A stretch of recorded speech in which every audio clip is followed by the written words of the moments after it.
ambillah dunia selama dunia itu kadang mengganggu.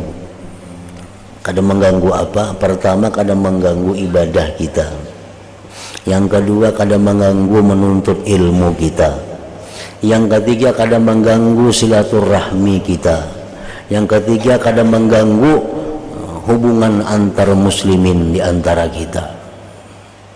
Nah, itu Tuhan kadang melarang kita mengambil dunia. Bahkan ada ayat sedikit yang maksudnya agar kita jangan melupakan dunia. Wala tansa nasibak minad dunia. Dunia kita ambil karena itu memang pemberian Allah, tapi catatan-catatannya banyak. Silahkan sekaya-kayanya, sesugih-sugihnya, karena sugih kadang-kala ditolak. Kalau orang ditakdirkan Tuhan sugih, kayak apa hanya mesti sugih. Kalau menolak sugih kadang-kala ditolak. Cuma catatannya dijaga. Silahkan punya harta banyak, cuma satu, nah ibadah lawan Tuhan jangan diganggu oleh harta itu. Yang kedua, menuntut ilmu jangan diganggu oleh harta itu. Yang ketiga, silaturahmi jangan diganggu. Assalamu ala asyrafil anbiya wal mursalin Sayyidina wa habibina Muhammadin wa ala alihi wa sahbihi ajma'in. Seorang ahli syair berkata dalam mensifatkan dunia dengan katanya, unzur ilal atlali kaifa tagayyarat min ba'di sakiniha wa kaifa tanakkarat sahabal bala'u adhyalahu birusumiha fatasaqatat jama'atu ahliha lisabilihim wa taghayyabat akhbaruhum wa tanakkarat lamma nazartu tafakkuran liyalihim hajjubuni abratan wa tahaddarat law kuntu a'qilu ma afaqtu minal buka hasbi hunaka wa muqlati ma absarat.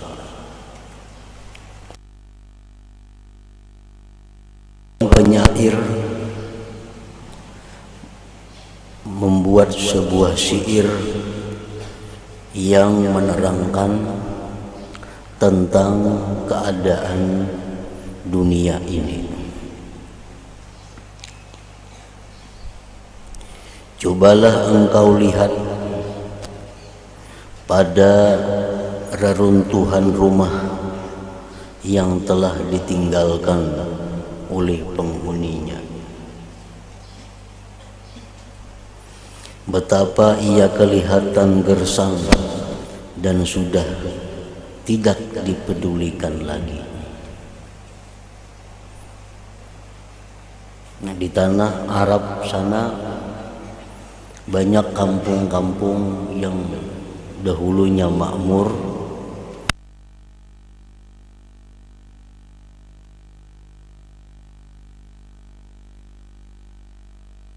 dibinasakan oleh Allah. Ada kaum Ad, ada kaum Samud. Nah, itu rumah-rumah mereka sampai sekarang masih ada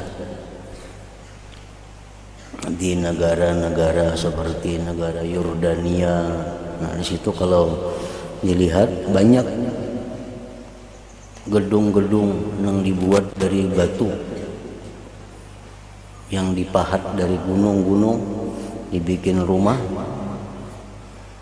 Namun sekarang tentu sudah tidak ada lagi penghuninya dan kelihatan gersang dan sudah tidak dipedulikan lagi.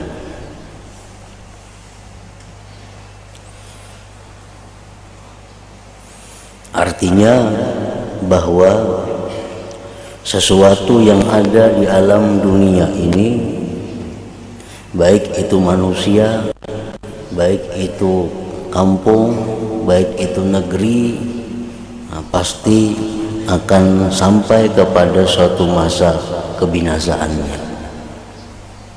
Sampai kepada satu masa kehancurannya. Sahabal bala adyalahu birusumiha fatasaqatat ahjaruha wa takassar.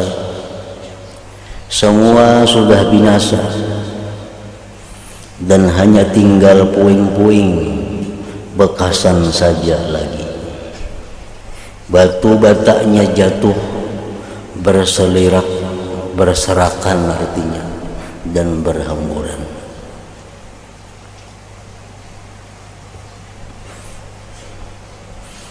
Wa qamadat jama'atu ahliha li sabilihim wa tawayyabat akhbaruhum wa tanakkarat. Para penghuninya telah lama pergi untuk menemui balasan. Berita tentang mereka sudah lama tidak terdengar. Bahkan orang sudah tidak pedulikan lagi dengan cerita mereka itu. Ini rumah arwah si fulan, ini dahulu rumah arwah si fulan, ini dahulu adalah ampunnya arwah si fulan. Nah, orangnya sudah tidak ada lagi, menemui balasannya di akhirat, di alam barzakh.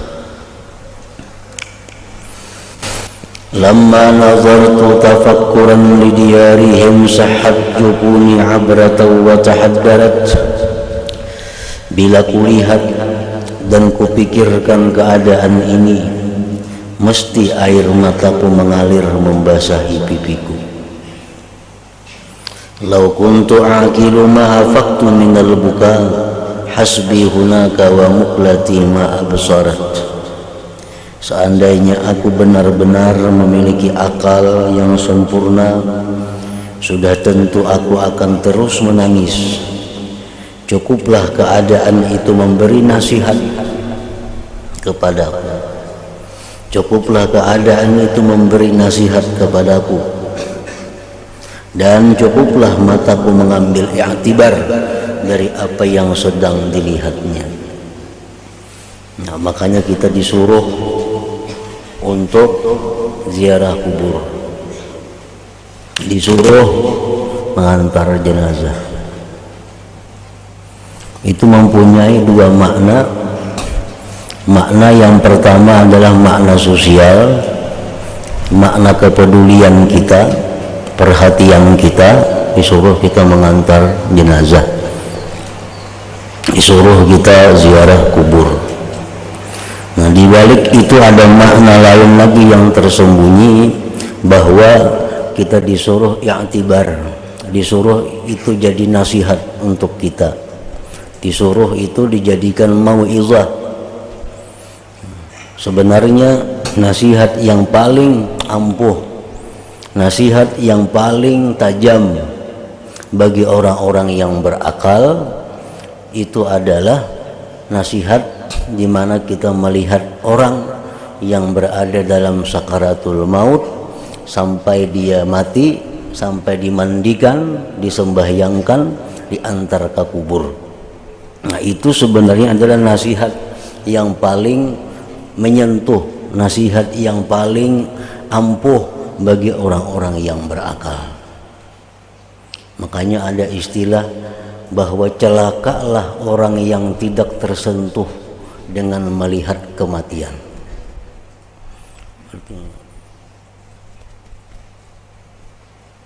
Makanya sangat dicela, tertawa di tengah-tengah orang yang sedang kematian. Ini ada kematian di rumah itu, untuk tawaan. Itu sangat dicela di dalam agama. Karena kematian itu adalah mestinya dijadikan nasihat. Nasihatnya apa? Oh, berarti kena aku ka itu jua. Aku kena ka itu jua. Anak ditinggalkan, ini atau laki ditinggalkan, rumah ditinggalkan, toko ditinggalkan, kebun ditinggalkan, menghadapi ke suatu negeri. Nah, negeri apa? Negeri di mana kita disuruh mempertanggungjawabkan apa yang kita alami di dunia. Kita diberi Tuhan anak, kita diminta tanggung jawab di mana kita mendidik anak. Kita diberi Tuhan pasangan, baik suami atau istri, nah kita diminta tanggung jawab sampai di mana kita menunaikan hak kewajiban kepada mereka. Kita diberi harta, kita tinggalkan hanya untuk tanggung jawab di mana dapat harta itu, dengan jalan apa memperolehnya, kemana menggunakannya. Nah, jadi sebenarnya kematian itu adalah suatu iktibar, suatu nasihat bagi orang-orang yang menghadapi atau yang melihat kematian. Seandainya aku benar-benar memiliki akal yang sempurna, sudah tentu aku akan terus menangis. Cukuplah keadaan itu memberi nasihat kepada aku, dan cukuplah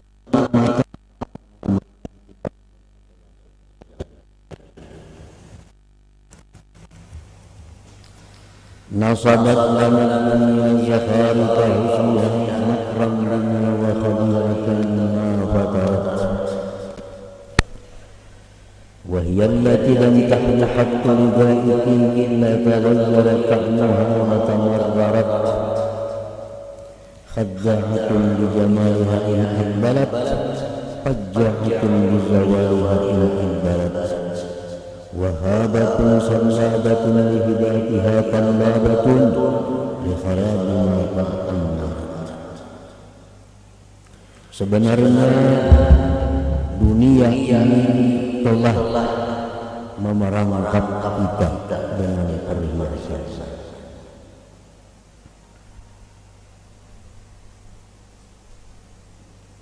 menjaga, mengikat. Ia memiliki kecakapan, kepandaian yang luar biasa dalam menipu dan memutarbalikkan kenyataan.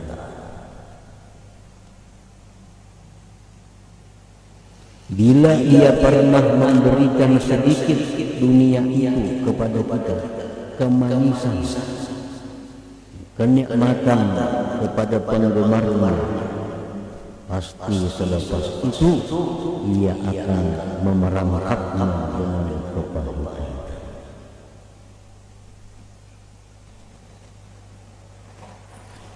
Khadda'atun bijamaliha in aqbalat, fajja'atun bizawaliha in idbarat. Itulah dunia yang sangat pandai menipu dengan keindahannya.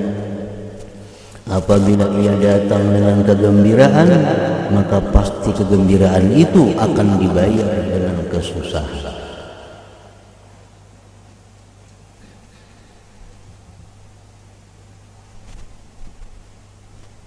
Dunia yang datang kepada kita itu sebenarnya adalah memerangkap kita, memperdaya kita. Dan keindahan dunia itu apabila datang kepada kita mesti ada dibayar dengan pembayaran yang mahal berupa kesusahan.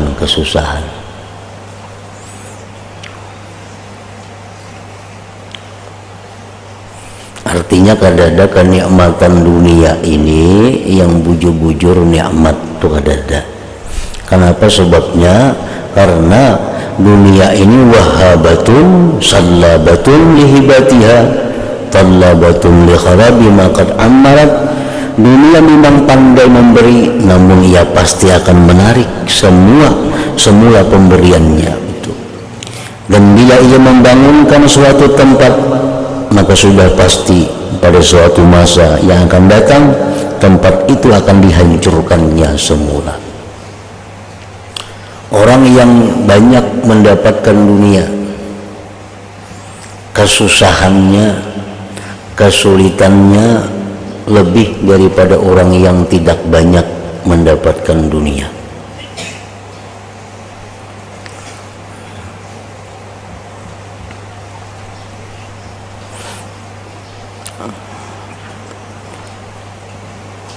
Orang misalnya di suatu kampung.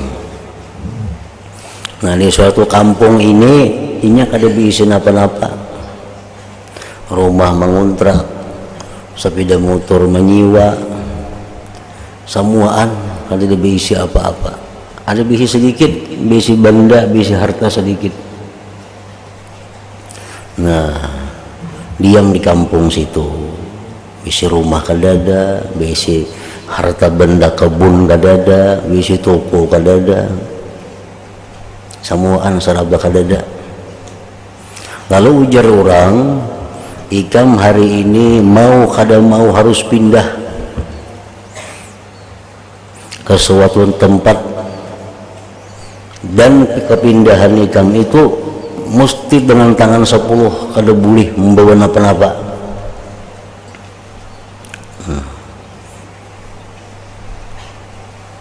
Berangkat aja tulak ke kampung nang pacang dituju tuh.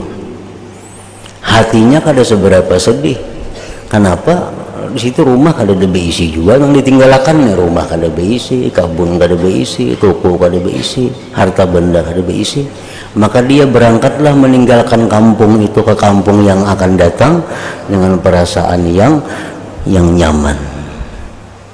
Nah, ada orang yang di kampung ini diberi dunia, rumah banyak, kendaraan banyak, kebun banyak, toko banyak, harta banyak.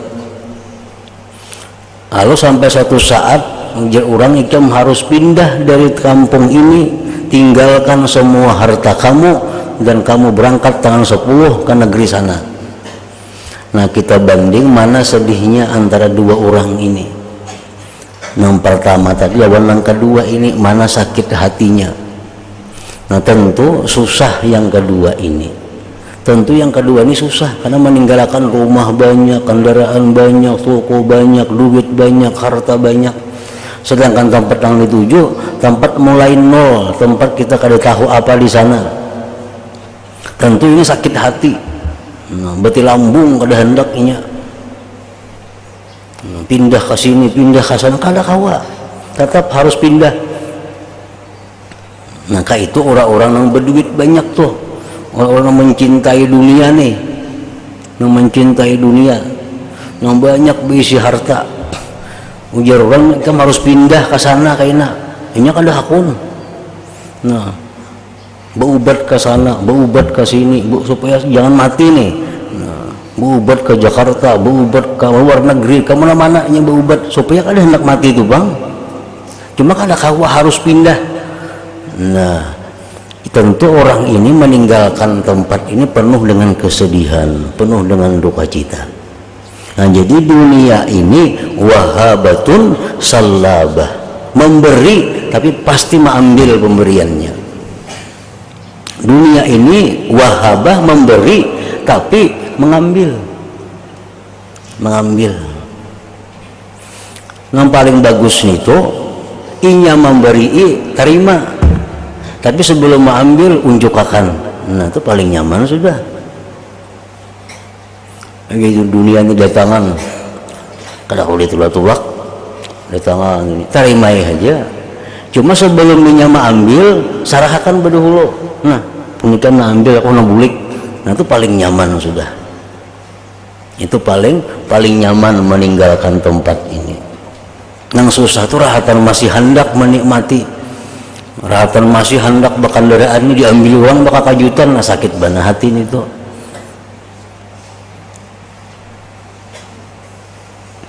Nah, jadi itu ngarannya wahabah salabah, memberi tapi satu saat dia pasti akan mengambil pemberiannya itu.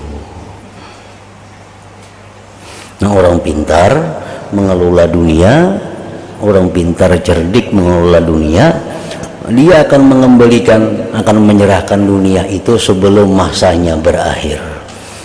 Itu paling nyaman sudah. Tanggal 1 nih gimana? Habis semuaan nih. Nah, sebelum tanggal 1 unjuk berdahulu, bulikakan berdahulu. Nah, jadi kada ditagihnya lagi. Nanti kalau tanggal 1 masih mengikuti, masih menyenangi, maka diambil orang kayaknya. Nah, itu sakit hati. Sakit hati. Nah itulah contoh di dunia ini. Makanya kenapa orang-orang fakir, orang-orang miskin itu kalau matinya nyaman jar. Itu diterangkan dalam kitab-kitab, dalam hadis-hadis banyak. Kenapa orang fakir miskin tuh mati nyaman inya kada sakit hati. Di dunia sudah susah. Seraba kada cukup, seraba kada ada, matinya kan seberapa. Kenapa orang sugih itu sakit bila mati? Inya banyak nang dipikirakannya, banyak nang ditinggalakannya, banyak nang dikhawatirkannya.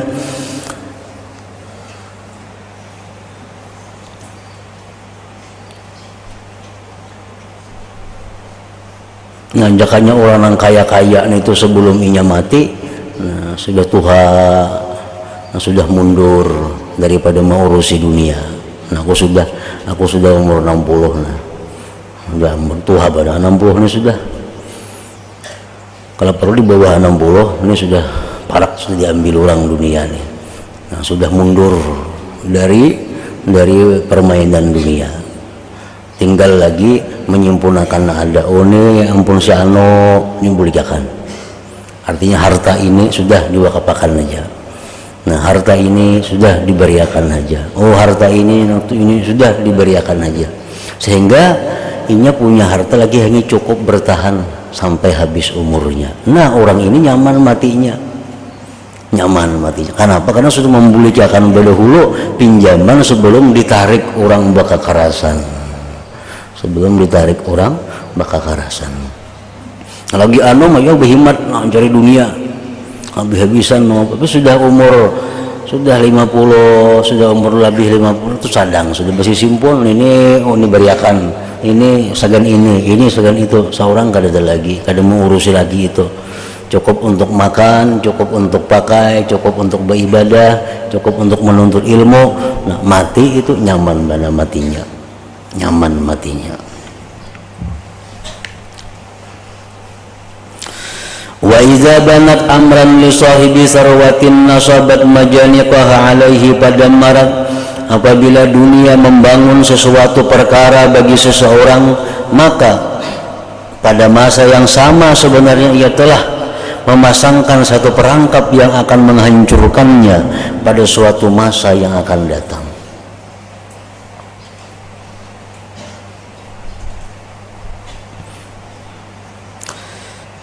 Dunia pernah dicontohkan dengan seorang perempuan yang tuha perempuannya, tapi luar biasa aksinya. Tuha, ajuz perempuan tuha, tapi baamas sampai kasiko, be-make up, begincu, berjelak mata. Ditakuni oleh seseorang, wahai dunia, hitam berapa ekong bisi laki, banyak lakiku di dunia, kada kayak itu lagi lakiku. Lalu jangan bertakun dari sekian ikam banyak berisi laki itu, inyaka menceraikan ikam kan menceraikan laki. Ujar dunia 99% aku yang menceraikannya. Hanya sedikit saja mereka yang bisa menceraikan aku. Nah, itu artinya ya tadi sedikit sekali manusia itu yang mau mundur daripada kehidupan dunia. Kita ada melihat orang lah yang umur 60 sudah masih sibuk dengan urusan dunia, banyak loh. Pada umur sudah 60 itu bau tanah sudah awak. Kada baik lagi. Kayak Pak Sugihnya bila umur 60-70 kan bungas lagi, tapi tetapnya sibuk mencari dunia. Ada peluang-peluang dunia diambilnya. Padahal ini sudah masa yang mendekati akhir hidup. Nah, ini matinya sakit luar biasa karena ditariknya bakakarasan dunia itu. Jarang ada orang yang mau melepaskan dunia. Oh, aku ini sudah 60, aku istirahat ya sudah. Aku nuntut ilmu, makan menghabiskan yang ada aja lagi sudah. Jarang ada orang yang kayak itu. Nah, ini yang jarangnya maksudnya yang menceraikan dunia, yang menalak dunia itu jarang. Jadi jersi dunia yang perempuan tua tadi 99% aku yang menceraikan lakiku itu. hanya sedikit sekali nang inyang menceraikan aku.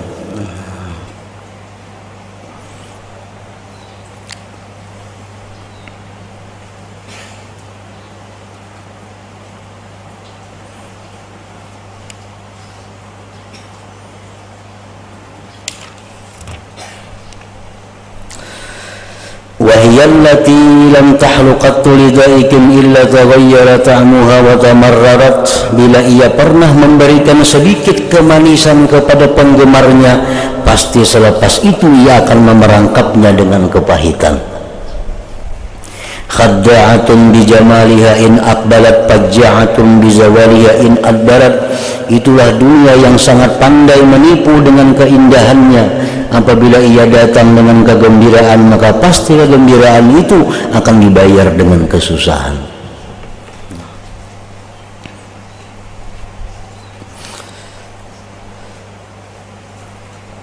Wahabatun sallabatun lihibatiha tallabatun likharabin maqad amarat.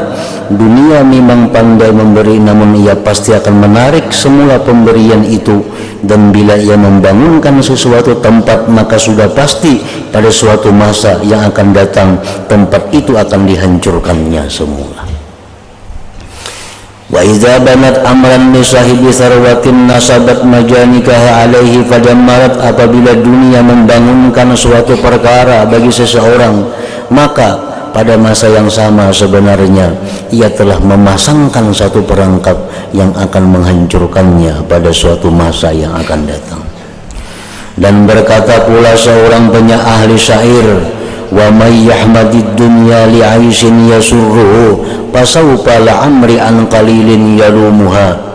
Siapa yang memuji dunia karena ia telah mendapat sedikit kegembiraan, maka pasti ia akan mencelaknya pada suatu masa yang akan datang karena satu kesedihan.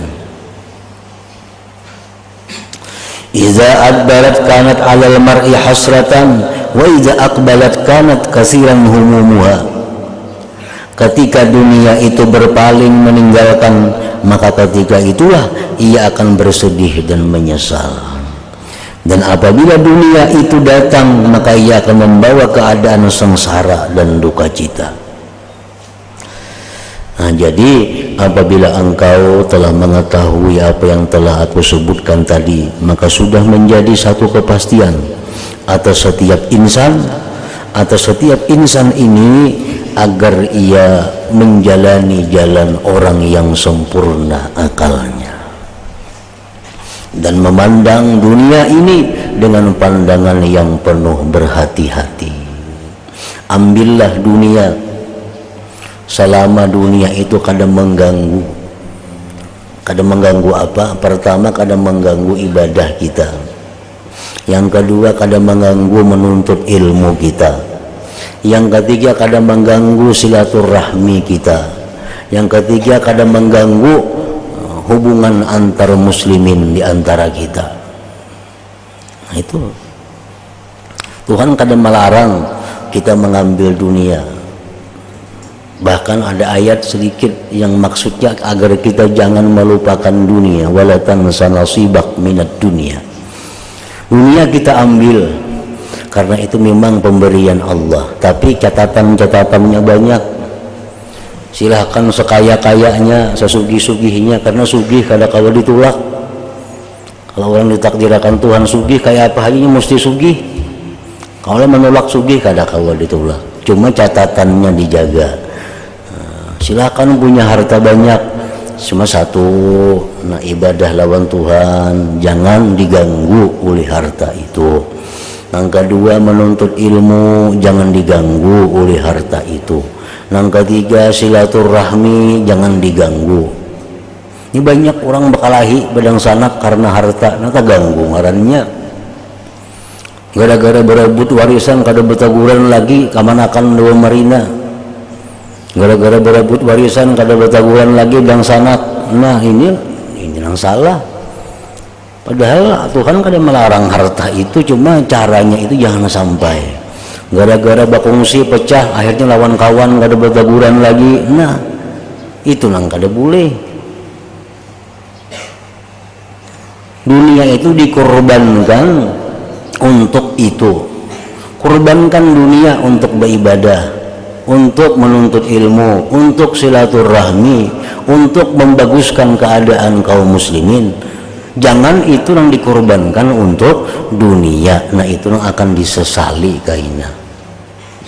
Banyak orang dahulunya bakungsi berdagang rapat, rukun. Nah gara-gara selisih hitungan jadi kada betaguran lagi, jadi kada berawaan lagi. Nah ini nang celaka. Banyak nang kawan dulunya bagus akrab, karena urusan dunia jadi itu masalah.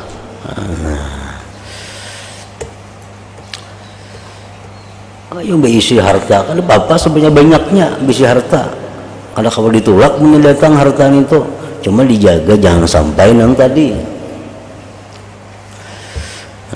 Jadi menjalani jalan orang yang sempurna akalnya dan memandang dunia ini dengan pandangan yang penuh berhati-hati.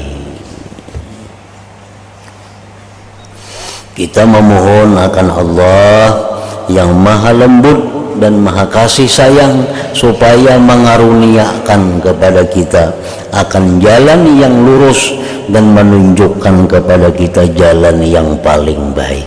Nah itu yang kita minta kepada Allah. Minta supaya hidup miskin, kada kawa juga minta miskin. Minta supaya kaya, kada kawa juga. Kalau sudah dikayakan oleh Tuhan, orang pasti jadi kaya. Nah, kada kawa. Cuma tadi dijaga, sugih jangan sampai mengorbankan ibadah, mengorbankan menuntut ilmu, mengorbankan keluarga, mengorbankan hubungan antar muslimin dan muslimah. Itu yang dijaga, jangan sampai gara-gara harta itu jadi berantakan. Gara-gara urusan harta sembahyang kada kakaruan, sembahyang zuhur taka asar, asar taka maghrib, nah isya taka jam berapa. Nah itu yang kada boleh. Gara-gara urusan harta kada lagi menuntut ilmu karena kesibukan. Nah ini nang masuk perangkap dunia itu, masuk perangkap dunia itu. Maka sekarang ini ujar pengarang nih, saya mulai menghimpunkan sebuah kitab yang akan menerangkan jalan yang lurus seperti yang telah kita sebutkan tadi, yaitulah jalan yang dapat membawa kita kepada akhlak yang mulia. Maka insya Allah dalam kitab ini akan saya sebutkan beberapa huraian rahasia yang indah-indah dan hakikat-hakikat ilmu. Perkara-perkara ini akan saya sebutkan dalam bahasa yang mudah dipaham supaya jangan membosankan orang yang menelaahnya dan supaya lebih berkesan di dalam hati. Dan aku tidak menyusun dalam bentuk bab-bab yang tersusun rapi, tetapi aku menyebutkan dalam cara yang bersahaja, bukan dihiaskan dengan bahasa yang berlebihan. Mungkin kalau disusun dalam bab-bab tertentu, ia akan membosankan pembaca.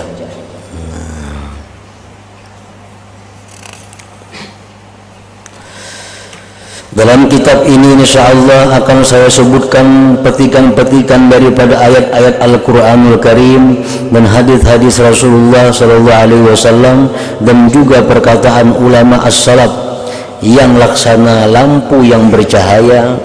Dan juga saya sebutkan beberapa petikan yang terpilih dari hikayat orang-orang yang saleh, kisah-kisah manakib orang saleh, dan syair-syair yang banyak mengandung makna kezuhudan.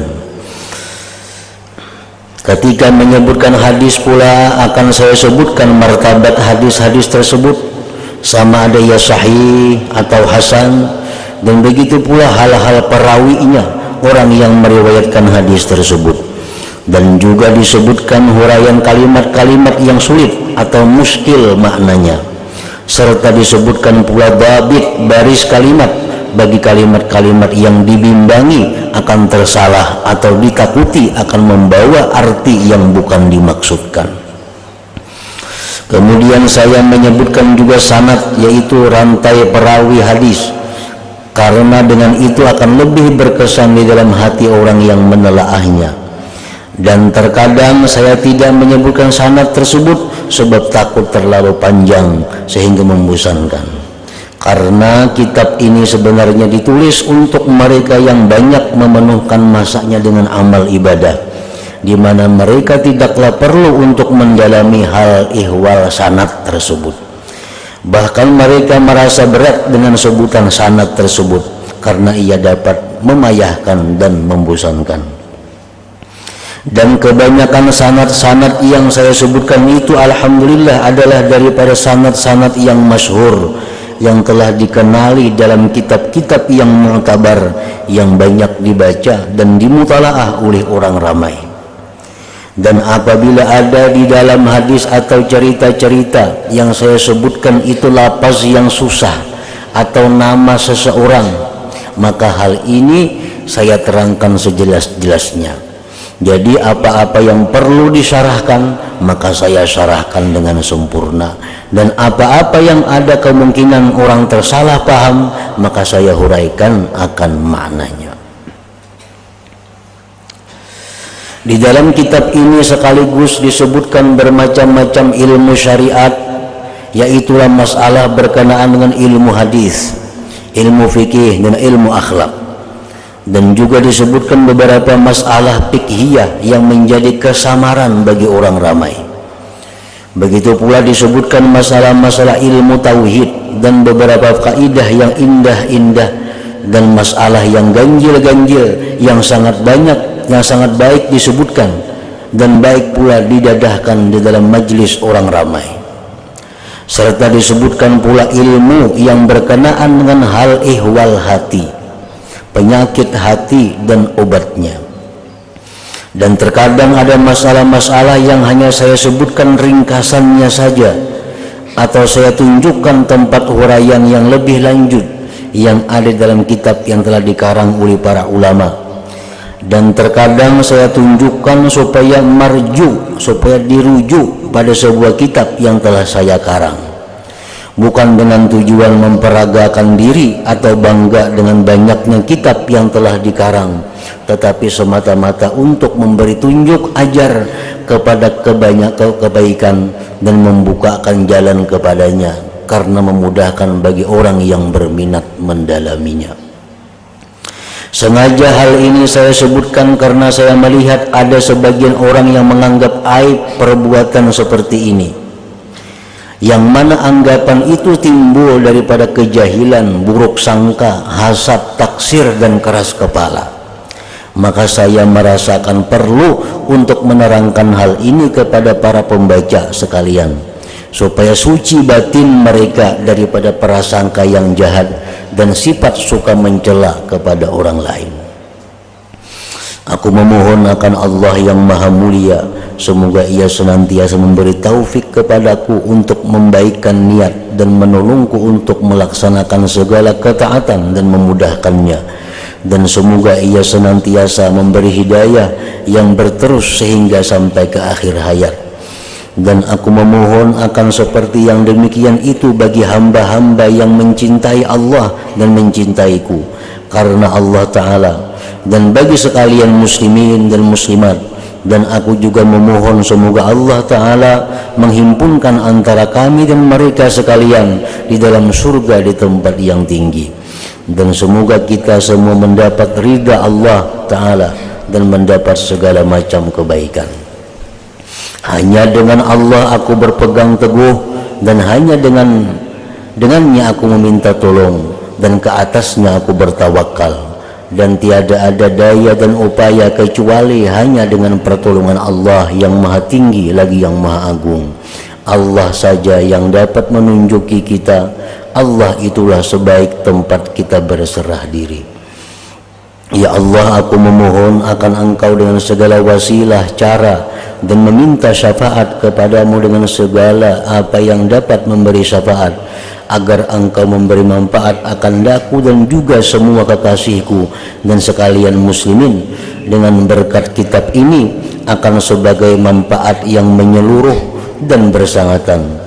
Wahai Tuhan yang tidak melemahkan akan dia oleh sesuatu, dan tidak ada sesuatu yang menjadi kepayahan atasnya. Dan sekarang ini sampailah masanya untuk aku mulai menyebutkan kandungan kitab ini. Bab pertama pada menyatakan ikhlas dan menghadirkan niat daripada sekalian amalan yang zahir dan batin. Ila hadratin Nabi sallallahu alaihi wasallam. Al-Fatihah.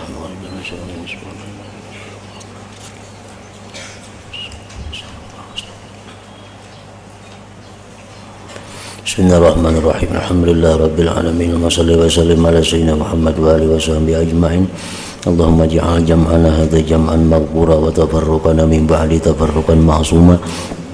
Ilmana ilman nafi'a wa amalana amalan maqbula wa rizqana rizqan wasi'an halalan tayyiba. Allahumma iftah alaina futuhal arifin waj'alna ya Allah min ibadika salihin bi rahmatika ya arhamar rahimin. Sallallahu alaihi sayyidina Muhammadin wa ala alihi